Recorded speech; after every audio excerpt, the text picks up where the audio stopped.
नमस्कार दोस्तों। भारतीय जनता पार्टी ने अपने नानाजी देशमुख लाइब्रेरी के माध्यम से एक श्रृंखला चलाई जिसे भारत गौरव श्रृंखला का नाम दिया गया है। इसमें जो हमारी शख्सियत हैं, जब कुछ नए मुद्दे या नए विषय हैं जिनके ऊपर देश भर में चर्चा रहती है, ऐसे विषयों को भी लिया जाता है और शख्सियत का भी किसी न किसी नेता द्वारा या किसी इंटेलेक्चुअल द्वारा उस विषय पर बात की जाती है। तो उससे हमारा एक ही मकसद है कि हमारा युवा पीढ़ी जो यूथ है वो कम से कम अवेयर हो कि देश में क्या हो रहा है, कौन कौन से लोगों की वजह से, कौन कौन सी शख्सियत की वजह से हमारा देश आज खड़ा है और कौन से ऐसे महत्वपूर्ण विषय बिंदु हैं जिनके ऊपर पूरे देश भर में चर्चा रहती है। क्योंकि हमारा यूथ जो आजकल मोबाइल में रील्स देखने का बहुत ज्यादा एक प्रोग्राम बन चुका है। हर एक व्यक्ति को देखो तो रीलों में व्यस्त रहते हैं। हम चाहते हैं कि हमारा यूथ रीलें भी देखे, लेकिन कम से कम महत्वपूर्ण कोई विषय बीच में आता है या किसी शख्सियत के बारे में अगर वो उन्हें कुछ मिलता है तो उनके ऊपर वो चर्चा करें, देखें और उनको रिसर्च भी करें बाद में। क्योंकि हम तो 8-10 मिनट का 10 मिनट में उनके बारे में कुछ बताएंगे, लेकिन उनके ऊपर रिसर्च करने की भी एक बात रहती है। तो इसी तरह आज हमने जो विषय लिया है ऑपरेशन सिंदूर, जो पूरे विश्व भर में चर्चा में रहा है और जिससे हमारे भारतवर्ष को, हमारे आदरणीय प्रधानमंत्री जी को और पूरे विश्व में एक महानता मिली है। तो उस विषय के ऊपर हम चर्चा करने के लिए आज हमारे साथ बैठे हैं कर्नल अजय रैना जी। मैं अजय रैना जी से निवेदन करूंगा कि आप डिटेल से, क्योंकि आप एक वेटरन पर्सन हो, आप डिटेल से ऑपरेशन सिंदूर के बारे में अपने यूथ को बता सकते हैं ताकि यूथ इन चीजों के ऊपर समझे और विकसित भारत की तरफ आगे बढ़े।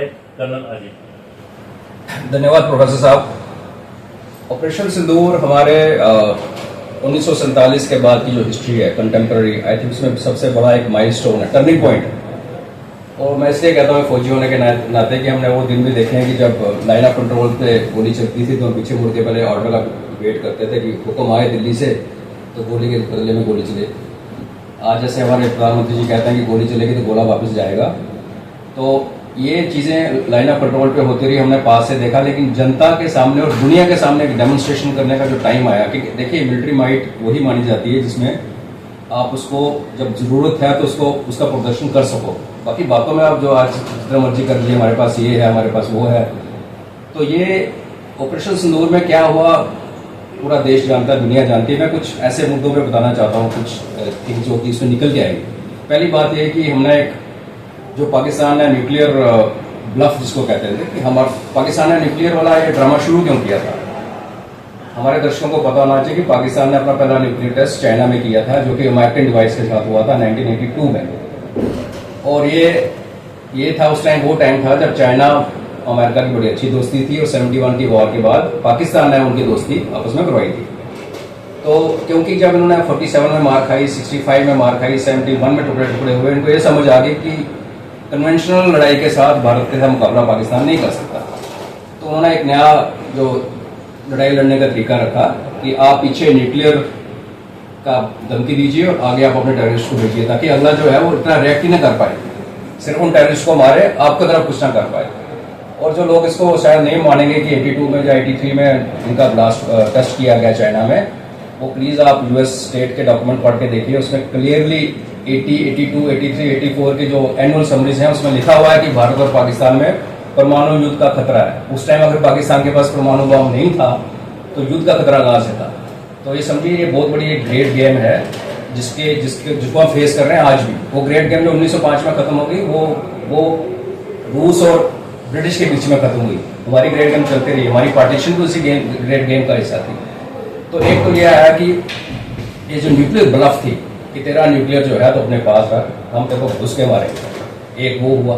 दूसरा आज तक क्या था कि पाकिस्तान की हमेशा कोशिश रही कि हर चीज पीओजेके में लिमिटेड रखे, पीओजेके से अटैक करे और जम्मू एंड कश्मीर में लड़ाई लगे और खत्म हो जाए। आपने 99 का भी देखा, 47, 48 में भी देखा, 65 में भी उन्होंने ये ट्राई किया था, लेकिन हम लोगों ने फिर लाहौर में घुस के उनको मारा। तो उसके बाद वो सारा जो भी हुआ सीज फायर हुआ। इस बार हमने उनको पंजाब में घुस के मारा। पाकिस्तान का एक्चुअली मतलब पाकिस्तान दिमाग में पंजाब है, वो बलोचिस्तान को कुछ समझते नहीं, केपी के उनके काबू में नहीं, पीओजे के जो उनके पास है, जिसको मैं आप लोगों से रिक्वेस्ट करता हूँ कि आप जीडित बल्दी सन मत बोला करें, ये पीओजे के पाकिस्तान से 2 टुकड़े किए थे 49 में चोरी। एक संधि करके जो 50 साल तक छुपा करके हमारी तरफ से सारा पीओजे के है, बिम्बर से लेके दिलगिरी आगे तक बिल्कुल हुंजा तक ये सारा पीओजे के। तो ये जो पीओजे के अंदर उनका जो फॉर्मूला था कि हम यहाँ लड़ाई लगाएंगे, यहाँ एक लिमिटेड से होगा, फिर न्यूक्लियर की बात करेंगे, फिर अमेरिका आ जाएगा, फिर कोई फोन करेगा और सब खत्म होगा, उसको भी हमने साइड पे कर दिया। और फिर मिलिट्री कैपेबिलिटी, मैं एज ए फौजी बोझ करता हूँ कि हमने जो आर्मी में ट्रांसफॉर्मेशन देखी, जो हमारा अम्यूनिशन हथियार डेवलपमेंट जो 2014 में इस सरकार आने के बाद हुआ, वो सिविलियन स्ट्रीम में सिर्फ एक बात की तरह सुनी गई, जो नट एंड बोल्ट्स हमें पता थी और हम पर पता था, लेकिन ये एक डाउट रहता था कि लड़ाई में कितना चलेंगे। देखो आप जब पीस टाइम में जब ट्राई करते हैं, कोई एक्सपेरिमेंट करते हैं, फायरिंग करते हैं, वो बात अलग होती है। जब आपके सिर के ऊपर गोला गिर रहा है और आपको फिर मारना उलट उके, वो जो टेस्ट होता है, टेस्ट ऑफ फायर, वो होना बड़ा ज़रूरी था। और मैं एक्चुअली बड़ा पहलगाम के जो लोग मारे गए चाहे बेकसूर, उनके तो श्रद्धांजलि है। ये जब सिविलाइजेशन की लड़ाई होती है तो ये कीमत देनी पड़ती है। अगर हम सोचेंगे कि भारत एक महाशक्ति बन जाएगा और यहाँ खून खराबा नहीं होगा, तो फिर वो भगत सिंह पड़ोसी घर में पैदा होने वाला कॉन्सेप्ट नहीं चलता। हमारे घरों में भगत सिंह होना जरूरी है, पैदा होंगे, शाखें लगेंगी तो हम उभरेंगे। आपने अभी नेपाल में देखा, बांग्लादेश में देखा, आगे पीछे बड़ा कुछ हो रहा है। तो ऑपरेशन सिंदूर में जब पाकिस्तान ने हमारे ऊपर, हमने क्या किया था, हमने उनके टेररिस्ट ठिकानों के ऊपर अटैक किया, हमने उनकी मिलिट्री के ऊपर अटैक नहीं किया। उसकी कीमत देखिए हमने क्या चुकाई, क्योंकि जब दो देश लड़ने के लिए जाते हैं, सबसे पहले जब एयरफोर्स यूज होती है तो आप हमेशा दुश्मन की एयर डिफेंस को तोड़ते हो, उसके बाद जाके उसको मारते हो। लेकिन उसमें क्या था, एक खतरा भी था और एक एस्केलेशन का सीधा था कि आर्मी टू आर्मी लड़ाई शुरू हो जाती। तो एस्केलेशन लैडर जो सोशल मीडिया का, थैंक्स टू सोशल मीडिया हमारे लोगों को भी समझ आ गई। तो एस्केलेशन लैडर पे समझदारी यही होती है कि आप एक स्टेप एट ए टाइम चलें, आप सीधा 10वें पीढ़ी पे अगर पहुंच जाएं, उसके बाद उतरना मुश्किल हो जाता है। तो भारत ने पहले टेररिस्ट को किया, पाकिस्तान को ऑप्शन दी, भाई हट जाओ, हमारा काम हो गया, तुम भी चुप बैठो, हम भी चुप बैठते हैं। पर वो चुप नहीं बैठा, उसने जम्मू के ऊपर, अमृतसर के ऊपर, वैष्णो देवी जी के ऊपर, अमृतसर गोल्डन टेम्पल पे जो किया, हम सब ने देखा। और तब हमारी महारत हमने अपनी आंखों से देखा है, दुनिया ने तो दूर टीवी पे देखा होगा, हमने तो अपने छत के ऊपर ड्रोन उड़ते हुए देखे और उनको पिटते हुए देखे। इनफैक्ट मेरे घर के रोड के सामने ही एयर डिफेंस गन लगी हुई थी और हमारे लोग अपनी एयर डिफेंस की गन की आवाज़ से डर रहे थे, क्योंकि उनको पता नहीं था कि ये फायरिंग हम कर रहे हैं। वो तो ऊपर घूम रहे थे, शादी की वीडियो वाले ड्रोन से, कुछ बहुत सारे उसमें, कुछ काफ़ी किलर ड्रोन थे, जैसे गिरे भी हमारे आप शंभू मंदिर के बाहर गिरा और बख्शी नगर में डैमेज हुआ। वो बेसिकली आप शंभू वाला पॉसिबली नगरोटा कैंटोनमेंट की तरफ जा रहा था और उसको यहाँ पे, तो जो क्षमता देखने के बाद आई, तो सबसे बड़ा जो टर्निंग पॉइंट मैं इसलिए शुरू में कहा कि अब दुनिया जिससे कि हम हथियार खरीदते थे, सबसे बड़े इंपोर्टर थे, अभी हम एक्सपोर्टर बन गए। अभी ऑर्डर इतने ज्यादा है कि हम पूरे नहीं कर पा रहे, क्योंकि एज ए फौजी मेरी ये असेसमेंट है कि हमें 45,000 मिसाइल्स की जरूरत है पाकिस्तान को 3-4 घंटे में निपटने के लिए, और अपना जखीरा पहले भरना चाहिए, उसके बाद हमें एक्सपोर्ट पर ध्यान देना चाहिए। ये ना हो कि हमारे पास, क्योंकि जब लड़ाई लगती है ना, आप शुरू करते हो, उसको रोकना आपके हाथ में नहीं होती। लेकिन भारत ने ये भी प्रूव किया कि अगर चाहो तो उसको एक लेवल पे आके एस्केलेशन पे रोक सकते हो। वो कैसे? बहुत ज़्यादा वायलेंस के साथ। क्योंकि जब नूर खान और कैराना हिल और जकोबाबाद और जब वहाँ पे इनको मार पड़ी, उनको क्रिपल कर दिया गया। ये अभी हमारी सरकार की, वो कह लीजिए आप, मैच्योरिटी है कि हमने अपना ढोल नहीं बजाया। हालांकि फिर अब ढोल धीरे धीरे उसकी दबोच में पड़ गई, जबकि पाकिस्तान बहुत कूद रहा था, हमने ये कर दिया, वो कर दिया। तो एक लेसन जो हम सबके भारतीयों के लिए है, वो ये है कि फौजें अपना काम करेंगी, पॉलिटिकल लीडरशिप अपना काम करेंगी। ये एक काम पॉलिटिकल और फौज का मिलकर होता है। अगर कोई कहे कि सेना ने डिसाइड किया कि हम जाके ठोक के आएंगे, ऐसे नहीं होता। ये सेना पहले भी थी, यही सेना मुंबई के बाद भी जाके पाकिस्तान को अटैक करना चाहती थी, लीडरशिप की स्पाइन दी थी। आज लीडरशिप की रीढ़ की हड्डी मजबूत है, इकॉनमी पीछे तगड़ी खड़ी है, और हम नहीं चाहते कि हम फुल फ्लेज वॉर करके अपने जवानों को मरवाएं और अपनी इकॉनमी को डिरेल करें। तो बड़ा समझदारी का काम किया कि हमने, जिसको मैं अपनी मजाक में कहता हूँ कि हमने बैडमिंटन खेला पाकिस्तान के साथ। वो चाहता था हॉकी खेलें, जिसमें कंधे से कंधा लगे, हॉकी से हॉकी टकराए, हमारी औकात ही नहीं।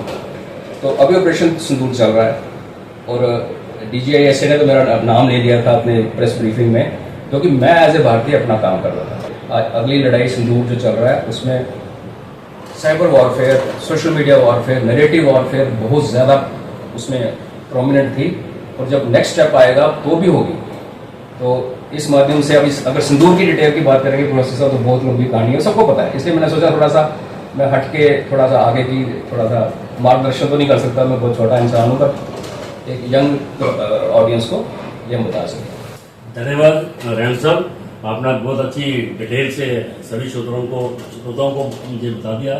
ऑपरेशन सिंदूर बेसिकली 22 अप्रैल को जब पहलगाम में हत्याएं हुई थी और इन लोगों ने हमारी बहनों के बेटियों के सिंदूर मिटा दिए थे, उसी के ऊपर नाम जब 7 मई को हमने टेररिस्टों के ऊपर अटैक किया तो उसी का नाम ऑपरेशन सिंदूर दिया था। जो अभी तक जिस तरह कर्नल साहब ने बताया कि अभी ऑपरेशन सिंदूर चल रहा है, वो अभी हमने बंद नहीं किया है, वो खाली स्टॉप किया है। थोड़ी जब भी पाकिस्तान की तरफ से कभी गोली आएगी तो जहां से गोला जाएगा, क्योंकि ये सिंदूर ऑपरेशन सिंदूर अभी तक कंटिन्यू है। तो मैं आपका बहुत धन्यवाद करता हूँ। आप हमारी ये वीडियो देखते भी हैं और आगे भी देखते रहिए। हर सप्ताह में किसी नेता द्वारा किसी अच्छे विषय पर या किसी शख्सियत के ऊपर कुछ ना कुछ हम आपके सामने रखते जाएंगे, ताकि आपका भी ज्ञान बढ़ता रहे और हम भी अपनी नॉलेज को बढ़ाते रहें। धन्यवाद। जय हिंद, जय भारत।